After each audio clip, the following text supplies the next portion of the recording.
जानकी जीवन स्मरण जय जय राम।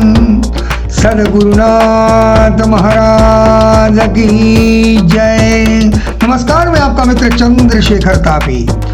सभी नाम धारकों का अभिनंदन। यह वीडियो एक महत्वपूर्ण विषय को लेकर बनाया गया है।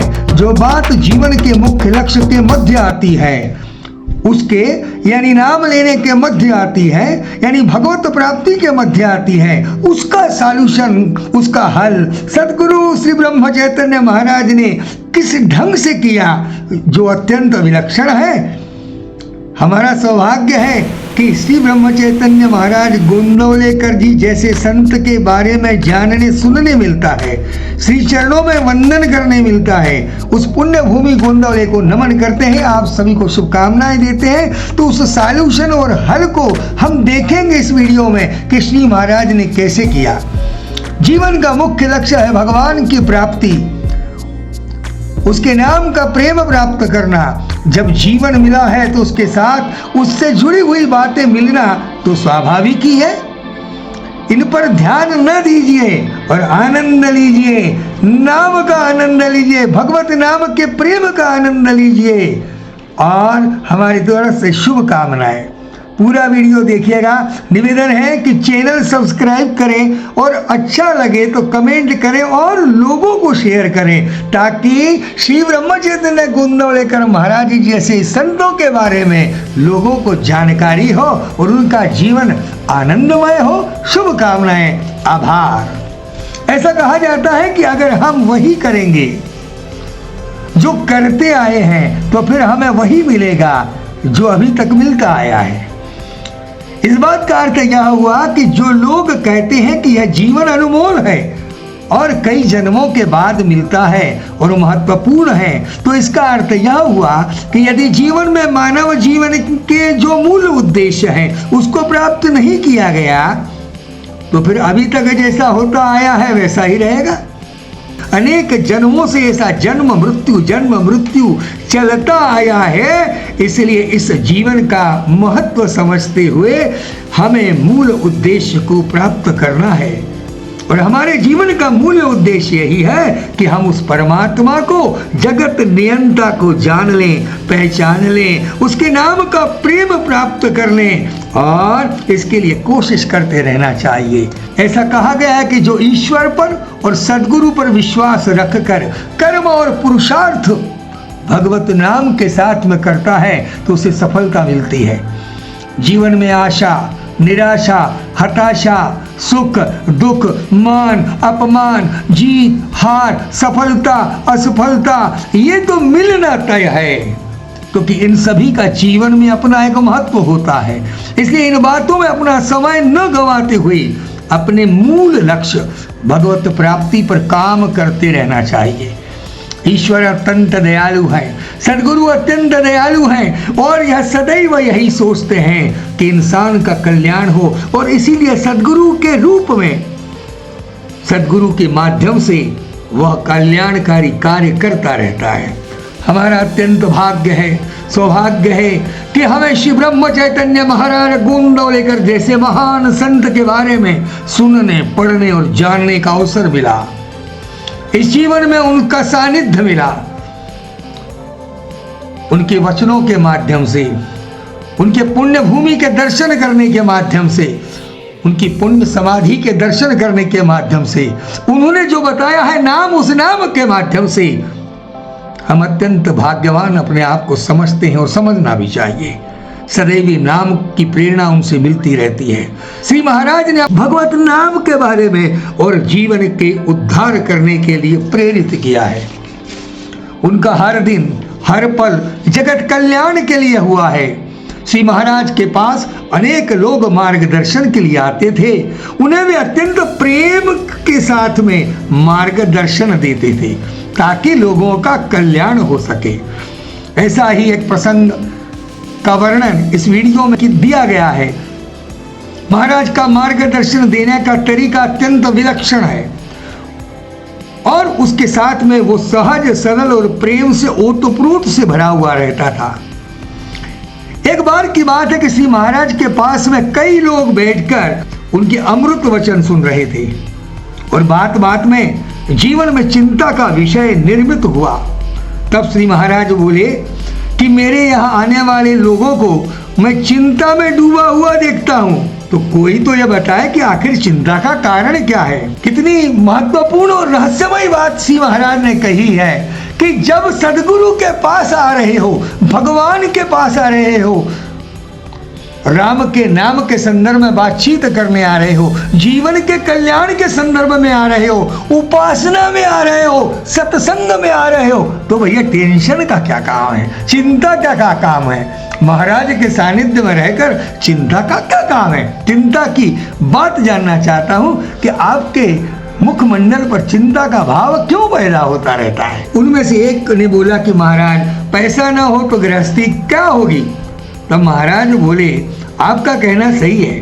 दूसरा बोला कि पत्नी नहीं है और यदि हो तो पति के हिसाब से उसके मन माफिक वो काम नहीं करती तो जिंदा रहने का मतलब ही क्या है। तो महाराज बोले आपका कहना भी सही है। तीसरा बोला कि पैसा भी है, गृहिणी भी है, घर बार भी है, पर बाल बच्चे नहीं है, तो बाद में देखभाल कौन करेगा, बुढ़ापे में, इस बात की चिंता है। महाराज बोले आपका कहना बिल्कुल सही है। चौथा बोला महाराज ये सब कारण नहीं है, ये कोई कारण ही नहीं है, परंतु सब कुछ होने के बाद भी यदि लड़की की शादी नहीं हो रही तो कैसा होगा, इसकी चिंता हो रही है। महाराज बोले आपका कहना भी सही है। तो एक और बोला कि महाराज ये कोई कारण ही नहीं है, चिंता का तो मैं बताता हूँ कारण। वो कहने लगा कि आज की जो परिस्थिति है बढ़िया सी, वो आगे भी बनी रहेगी कि नहीं, इस बात की चिंता लगी रहती है। महाराज कहने लगे आपका कहना मुझे युक्ति संदर्भ लगता है। फिर एक और कहने लगा कि महाराज चिंता का कारण ढूंढने के लिए कहीं जाने की जरूरत ही क्या पड़ती है, चिंता हम ढूंढते नहीं है, वो तो आके हमसे चिपट जाती है।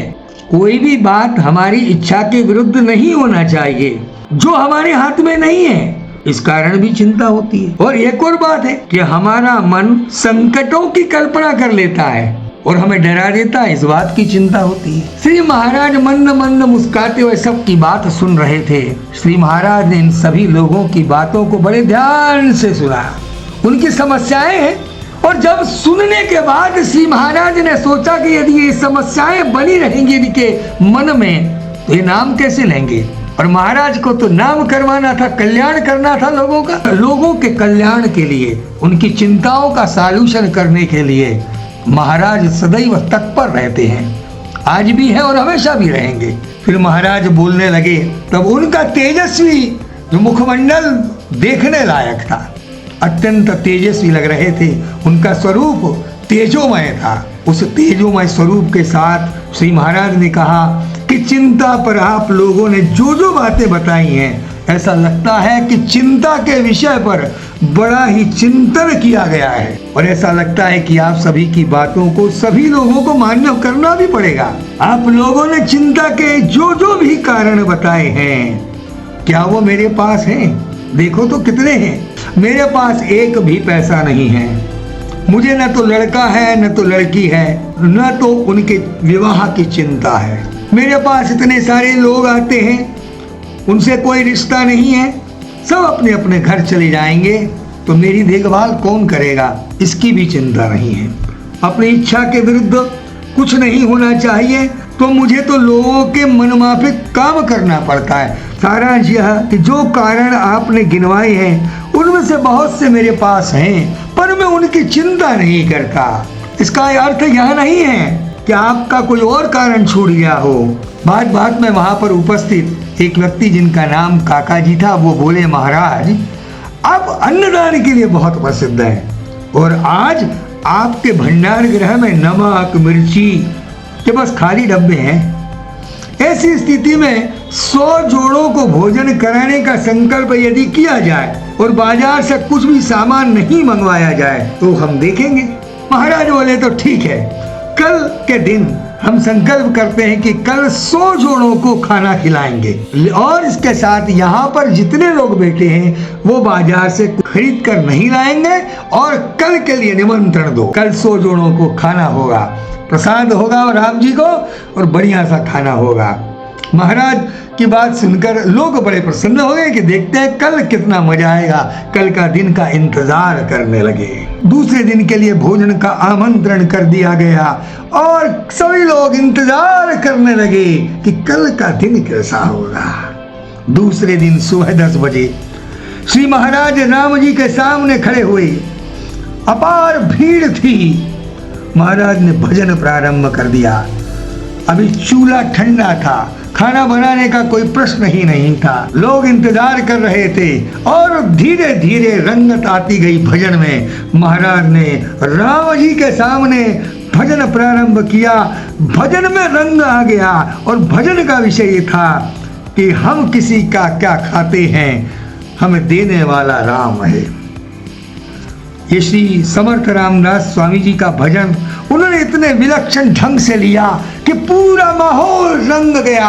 राम जी के सामने बहुत आनंद आने लगा। सब लोग भजन में रंग गए, राम जी के नाम से रंग गए, महाराज के आनंद के साथ उनके सानिध्य में रंग गए। और 2 घंटे तक लगातार भजन चलने लगा। लोगों को भूख लग रही है, बोले तो बोले कैसे। इतने में एक छोटा सा लड़का महाराज से लिपट कर बोला, महाराज मुझे बहुत भूख लगी है, मुझे खाने के लिए चावल दो, यानी भात दो। श्री महाराज उससे बोले, जा प्रभु राम से कहा कि मुझे भूख लगी है, मुझे भात खाने के लिए दो।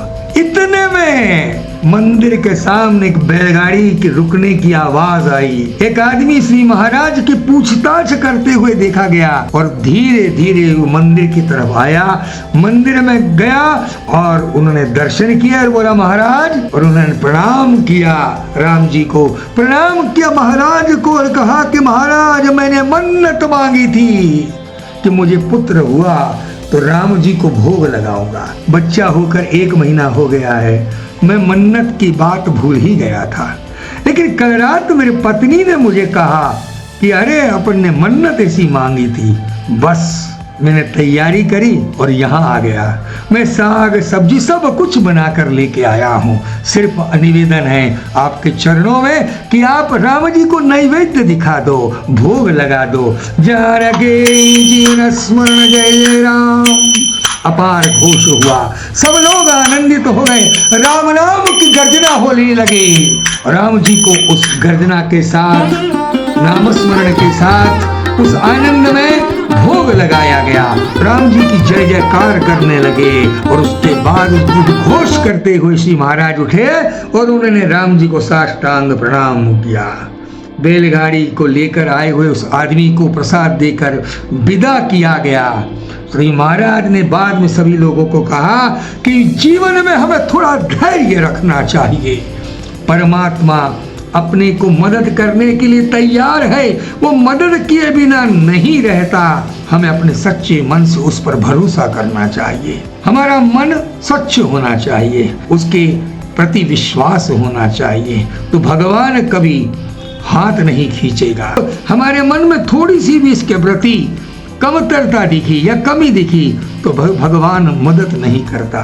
लेकिन यदि अपने अनन्य भाव से उसकी शरण में जाएं तो भगवान अत्यंत दयालु है। प्रभु राम अत्यंत दयालु है। वह पेट भर हमें खिलाता है, वह पेट भर हमें देता है। फिर उन्होंने कहा कि काका जी आज जो हुआ वो आपने देखा, तो चिंता करने का मेरी तकदीर में नहीं है, ऐसा दिखता है। इसलिए इस विचार को त्याग देना चाहिए। इस प्रसंग से हम सीख सकते हैं कि प्रभु राम पर जिसने विश्वास किया, प्रभु राम का नामस्मरण मन में प्रेम भाव से भाव युक्त किया, सदगुरु के चरणों में विश्वास किया, गुरु चरणों में विश्वास किया, गुरु वाक्यों में विश्वास किया, तो निश्चित ही उसका जीवन सार्थक होगा, सफल होगा।